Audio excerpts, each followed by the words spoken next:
बिस्मिल्लाहिर्रहमानिर्रहीम। अस्सलाम वालेकुम। हार्वर्ड एकेडमी की तरफ से आपको वेलकम कहते हैं। हार्वर्ड एकेडमी इंस्पेक्टर इन लैंड रेवेन्यू की कंप्लीट ऑनलाइन प्रिपरेशन जो कि लेक्चर सीरीज़ की फॉर्मेट में हमारा कंप्लीट सिलेबस www.harvardacademy.com पे अवेलेबल है। और मज़ीद आप कोई क्वेश्चंस हमसे पूछना चाहते हैं, कोई इंक्वायरी करना चाहते हैं about the inspector in land revenue, तो आप हमें हमारे व्हाट्सएप नंबर पे कांटेक्ट कर सकते हैं। सेल्स टैक्स एक्ट 1990 का आज जो हमारा लेक्चर है ये अबाउट द रिटर्न है। तो पहला हमने लास्ट लेक्चर में भी कुछ बातें की थी अबाउट द रिटर्न, सारी डिटेल में हमने उस पर बात की थी। आज हम जिस टाइप की बात करेंगे वो है इलेक्ट्रॉनिक फाइलिंग ऑफ रिटर्न। तो रिटर्न को हमने कंप्लीट अच्छे तरीके से डिफ़ाइन किया था, इसकी टाइप्स क्या हैं। और आज के लेक्चर में हमने कुछ कंसेप्ट सबसे पहले सीखने हैं। कुछ बातें विद दी ईच पॉइंट हम डिस्कस करेंगे, लेकिन कुछ आपको पॉइंट डिस्कस करने हैं। यहाँ पे अब अगर हम अज्यूम करें हमारा ये बिज़नेस है, ये हमारी बिज़नेस एंटिटी है और यहाँ पे हम हमारे सप्लायर्स हैं जिनसे हम चीज़ें बाय कर रहे हैं, ये हमारे सप्लायर्स हैं जिनसे हम इनपुट ख़रीदते हैं।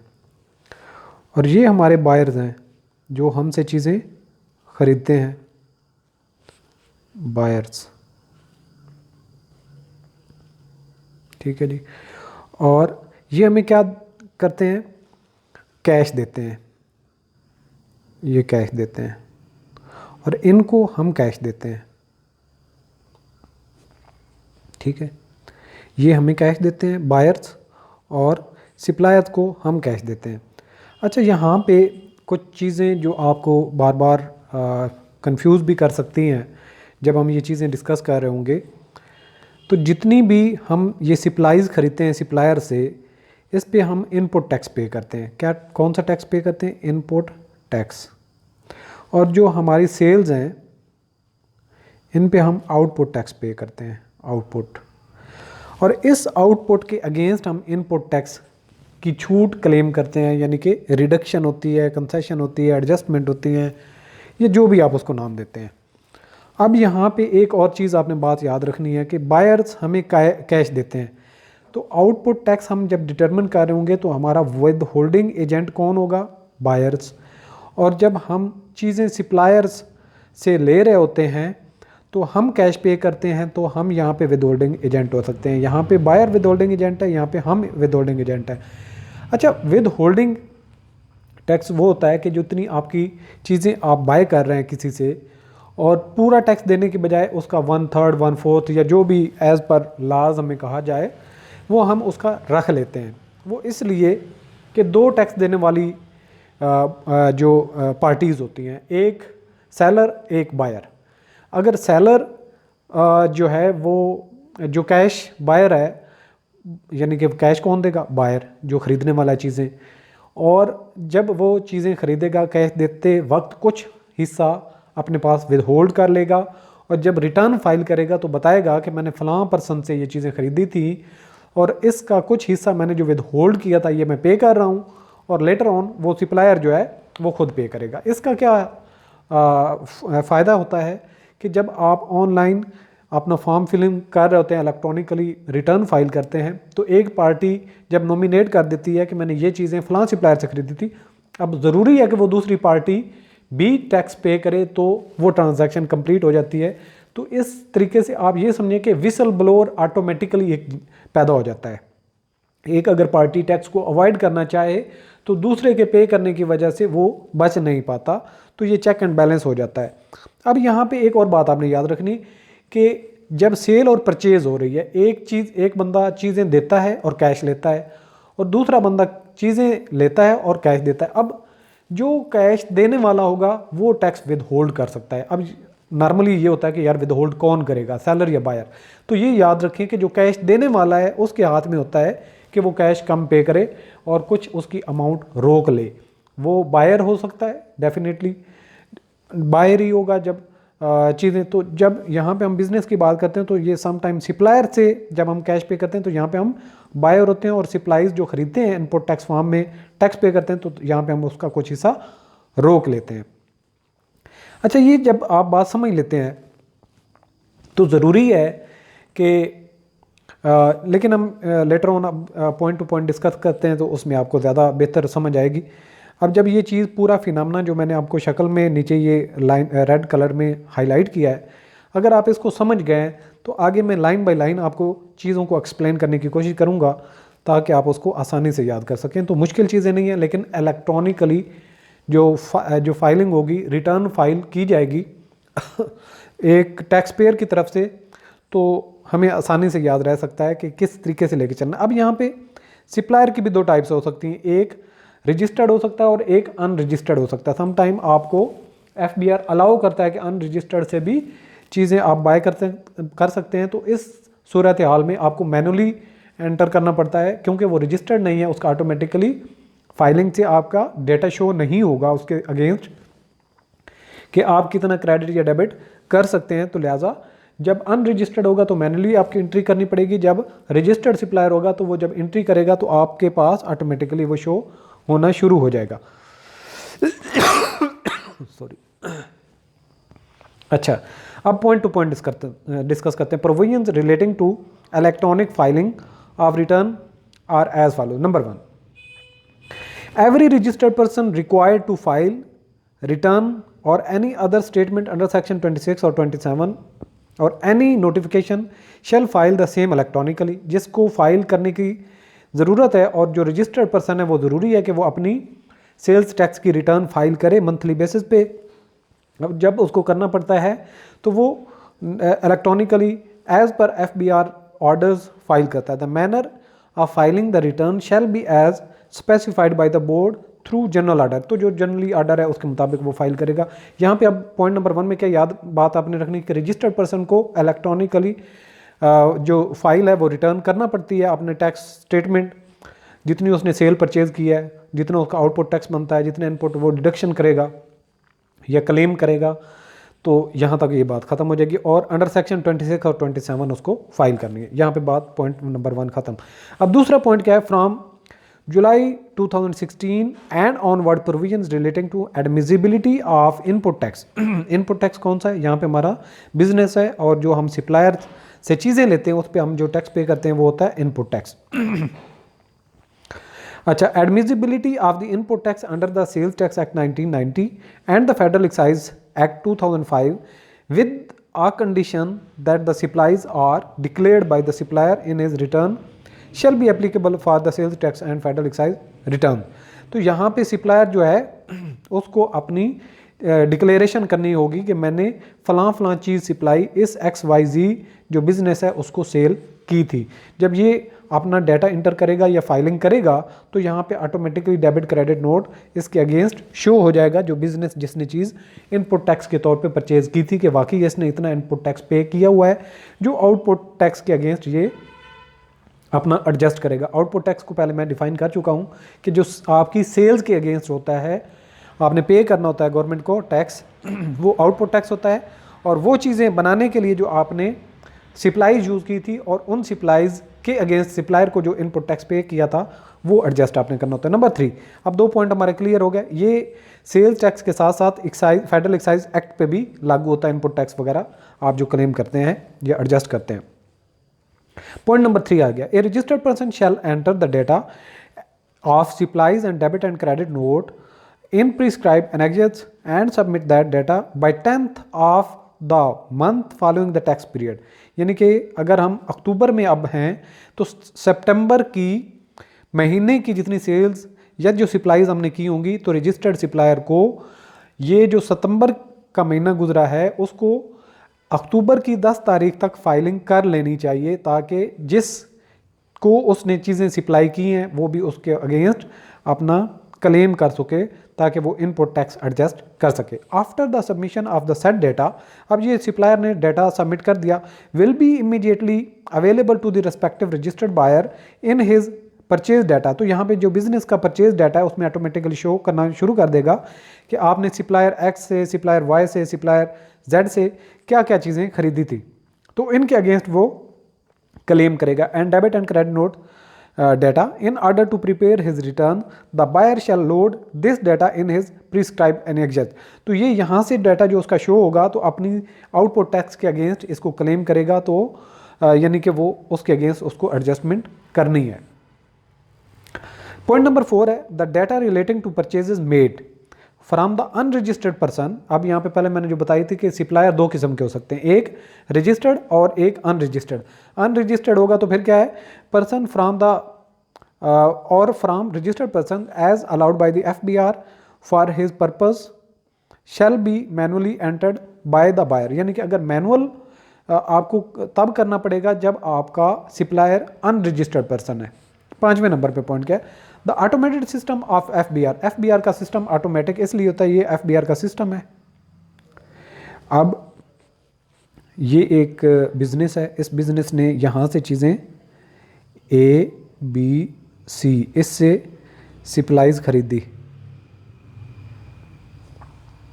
ये बिजनेस है, और यहाँ पे ये चीज़ें इनको सेल कर रहा है। अब आउटपुट टैक्स के अगेंस्ट ये इनपुट टैक्स ऑटोमेटिकली इसका जो ये डाटा इंटर करेगा अपना इसके अगेंस्ट, तो ये शो करना शुरू कर देगा कि इस बंदे ने, इस बिज़नेस ने इस चीज़ें फलां चीज़ खरीदी थी। जब ये क्लेम करेगा तो ऑटोमेटिकली आउटपुट से ये माइनस हो जाएगा, यानी कि आउटपुट से माइनस इनपुट टैक्स जो इस सप्लाईज़ के अगेंस्ट उसने किया था। लेट्स सपोज यहाँ पे 500 उसका टैक्स बनता है और यहाँ पे उसने 300 पहले पे किया हुआ है, तो इट्स मीन के 500 माइनस 300 200 इसकी लाइबिलिटी हो जाएगी। तो जब ये 300 का ये डाटा इंटर करेगा तो ये क्लेम कर सकता है बिजनेस इसके अगेंस्ट। तो ये सिस्टम जो है ऑटोमेटिकली अपडेट कर रहा होता है, यहाँ पे यही बात कही गई है। पॉइंट नंबर 5 है the automated system of the FBR shall inform the registered person that his all suppliers have filed their monthly sales tax and federal excise return if his all suppliers have declared their supplies made to him and have filed their respective returns for the tax period। तो यहाँ पे जो business है ये FBR के system से देख सकता है कि उसके जितने सप्लायर्स उन्होंने डाटा इंटर किया है कि नहीं, जितना हमने इनपुट टैक्स के अगेंस्ट क्लेम करना है, आउटपुट के अगेंस्ट इनपुट जितना हमने पे किया था।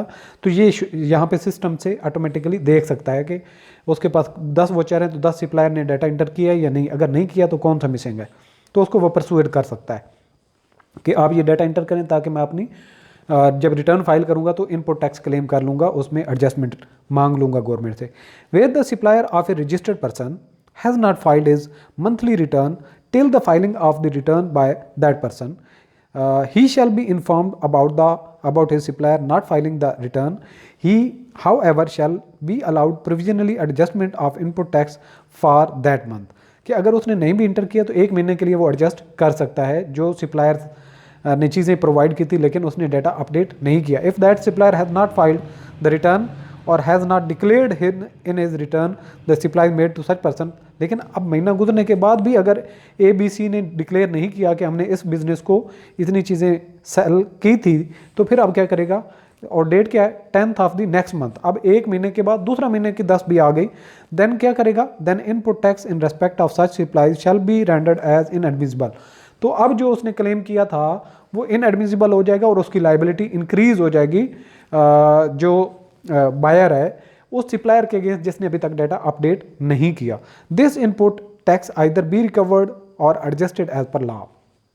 Under this case the buyer shall be informed by the automated system FBR, यानी कि FBR का सिस्टम उसको ऑटोमेटिकली बताएगा कि ये इनपुट जो आपने क्लेम किया था ये एडजस्ट किया हुआ है, अभी तक उसकी एंट्री हमारे पास नहीं आई, यानी कि उसका ऑटोमेटिकली सिस्टम डाटा एंट्री में शो करना शुरू कर देगा।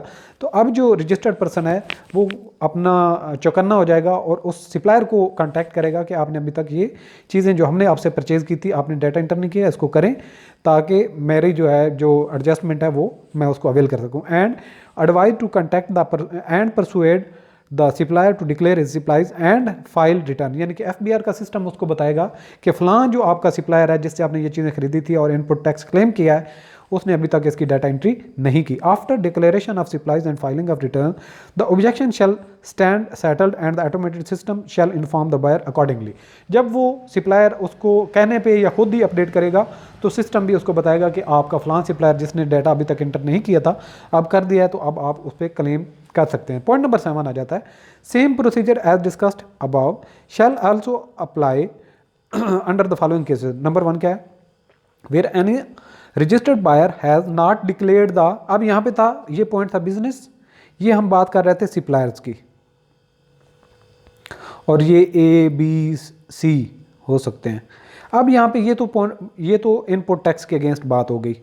अब यहाँ पे क्या है कि हमने चीज़ें सेल की और एक्स वाई जी इनको हमने, ये हमारे बायर्स हैं और इन्होंने हमें कैश देना है और इन्होंने अपना पैसा या टैक्स जो है विद होल्ड किया हुआ है।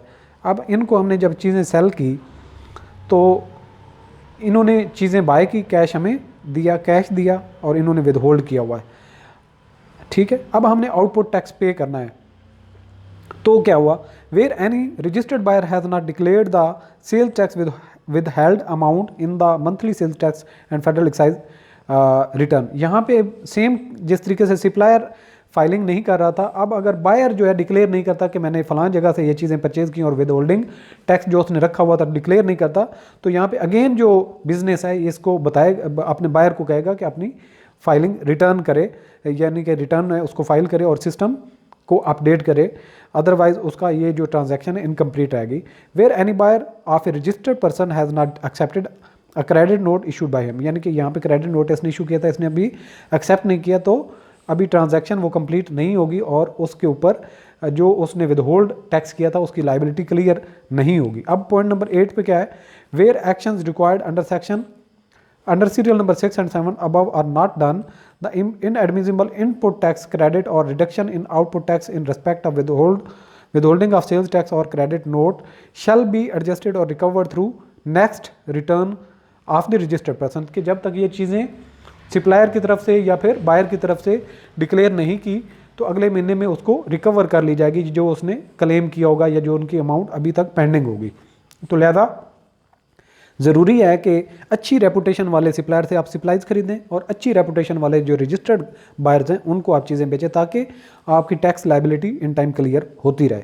अब पॉइंट नंबर 9 है, credit of input tax shall be allowed to a registered person in respect of such supplies which his supplier has declared in his return। ये वो वही वाली बात है जो हमने शुरू से की थी कि सप्लायर और बायर, हम बिजनेस हैं और हम बायर हैं, तो हमने विद होल्ड किया हुआ था उसका कुछ अमाउंट। अब जब सप्लायर डिक्लेयर करेगा कि मैंने ये सप्लाईज फलां बायर को दी हैं तो उसके अगेंस्ट ही वो इनपुट टैक्स क्लेम किया जा सकता है या उसमें रिडक्शन हो सकती है। Number 10, a reduction in output tax shall be allowed to a registered person for such amount of tax withheld and declared by his buyer in his return। तो यहाँ पे अब पहले तो सप्लायर के साथ बात हो रही थी, ये बिजनेस है, ये सप्लायर है और ये बायर है। अब यहाँ पे ये बात की जा रही है, ये बिजनेस और ये बायर, कि बायर जो आउटपुट टैक्स की रिडक्शन है आपकी उस बायर के अगेंस्ट उतनी ही होगी जितनी वो डिक्लेयर करेंगे, अगर नहीं करेंगे तो आपकी लाइबिलिटी अराइज हो जाएगी। रिडक्शन इन आउटपुट टैक्स यानी कि इसने विद होल्ड की हुई थी अमाउंट उसकी, यानी कि 100 रुपये अगर टैक्स बनता था तो 75 ये पे करेगा, 25 इसने पे करना है। ये 25 से तब उसकी जान छूटेगी जब ये डिक्लेयर करेगा और फाइलिंग करेगा, अदरवाइज इसको 100 रुपया पे करने पड़ेगा। 25 ऑलरेडी ये इसने रोका हुआ है, 100 पे करेगा तो इसको 125 पे करना पड़ जाएंगे, क्यों 25 इसकी तरफ चले गया और 25 यहाँ पे इसने एडिशनल पे कर लिए। लिहाजा ज़रूरी है कि बिजनेस उसको बताए बायर को कि अपनी जो रिटर्न है वो फाइल करे। अब पॉइंट नंबर 12 आ जाता है, अच्छा पॉइंट नंबर 11 रहता है, a reduction in output tax shall be allowed to a registered person if his buyer has accepted the credit note issued by him. ये नहीं कि इसने जो क्रेडिट नोट इशू किया था इसको एक्सेप्ट करने पे इसकी रिडक्शन हो जाएगी। पॉइंट नंबर 12 क्या है, the balance of earlier disallowed input tax credit और and disallowed reduction in output tax shall appear in the monthly sales tax and federal excise return of the registered person with an advice to contact and persuade the respective supplier और buyer to take the desired action so that the transaction could be declared. तो यहीं पे बात है कि जब तक वो ये फाइलिंग नहीं करेंगे ये पर्सन और ये पर्सन, तो इसकी जो रिडक्शन है या जो उसको एडजस्टमेंट थी उसकी कैंसिल हो जाएगी और तब तक कैंसिल रहेगी जब तक वो उसके सप्लायर और बायर डिक्लेयर नहीं करते या डेबिट और क्रेडिट नोट को एक्सेप्ट नहीं करते। अब पॉइंट नंबर 13 आ जाता है, the person filing the return electronically shell make payment of the tax. यानी कि अगर हमारा बिजनेस है हम इलेक्ट्रॉनिकली उसको फाइलिंग कर रहे हैं तो हमें टैक्स पे भी करना है। If any of the designated branch of the National Bank of Pakistan on the payment challan specified in the STR 11 में वो डिक्लेयर करेगा कि इतनी अमाउंट बनती थी और उसके मुताबिक वो पे करेगा नेशनल बैंक की जो भी ब्रांच जहाँ पे डेजिग्नेटेड है। The payment of tax may also be made through electronic payment system divide for this purpose, यानी कि अगर कोई बैंक के ज़रिए ऑनलाइन पेमेंट ट्रांसफ़र वगैरह या जो भी तरीक़ेकार वक्तन फ़वक्तन FBR अपने जो टैक्स पेयर्स हैं उनकी सहूलत के लिए मुतारिफ़ कराता है, तो उसके ज़रिए से भी आप पेमेंट कर सकते हैं। Where due date has been prescribed by the 15th of the month, यानी कि जब अगर कहा गया है कि सितंबर की जो टैक्स की लाइबिलिटी आपने 15 अक्टूबर सर पे करनी है तो वो करनी है। The tax due shall be paid by the 15th and return shall be submitted electronically by 18th of the same month, यानी कि 15 तक आपने उसका टैक्स पे करना है और जो फाइलिंग होगी और इलेक्ट्रॉनिकली डाटा जो आपने प्रोसेस करना है वो 18th यानी कि 3 दिन मजीद मोहलत आपको मिल जाती है। आपने उसको इलेक्ट्रॉनिकली ट्रांजैक्शन को प्रोसेस करना होता है कि इतना टैक्स आपने पे कर दिया है। All the best, Allah.